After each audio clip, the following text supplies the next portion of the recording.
પોરબંદર જિલ્લાના રામગઢ પીપળા સીમ ખેતરમાં જવાનો રસ્તો ખુલ્લો કરવા બાબતે મારામારી સર્જા હતી, જેમાં આરોપીઓને 3 વર્ષની સજા તથા ₹10,000નો દંડ રાણાવાવ કોર્ટ દ્વારા ફટકારાયો છે। ગઈ તારીખ 28/11/2020ના રોજ રાણાવાવ તાલુકાના રામગઢ ગામ પીપળા સીમમાં માલદી કરશનભાઈ મુઠવાડા નામના આધેડ દ્વારા હરદાસ ડાયા કોડિયાતર, સેજા નારાયણ કોડિયાતર, જયેશ સેજા કોડિયાતર અને ધીરુ રાજા કોડિયાતર વિરુદ્ધ પોલીસ ફરિયાદ નોંધાવી હતી, જેમાં આધેડની વાડીએ જવાનો રસ્તો હરદાસ ડાયા કોડિયાતરે બંધ કરી દીધો હતો।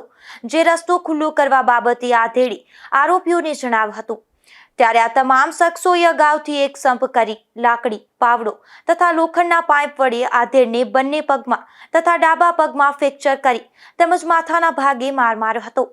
ત્યારે રાણાવાવ પોલીસે 4 શખ્સો સામે ગુનો દાખલ કરી કાર્યવાહી હાથ ધરી હતી। જે કેસ રાણાવાવની કોર્ટમાં ચાલી જતા સરકાર તરફે રાણાવાવ કોર્ટના એપીપી જે લોડેદરા દ્વારા ગુનાની ગંભીરતાને ધ્યાને લઈ દલીલો કરતા રાણાવાવ કોર્ટના મેજિસ્ટ્રેટ NL શર્મા દ્વારા શખ્સોની 3 વર્ષ સખત કેદની સજા તથા ₹10,000નો દંડ ફટકારવામાં આવ્યો છે। નિપુલ પોપટ સાથે અશોક થાનકી, ગુજરાત ન્યૂઝ, પોરબંદર।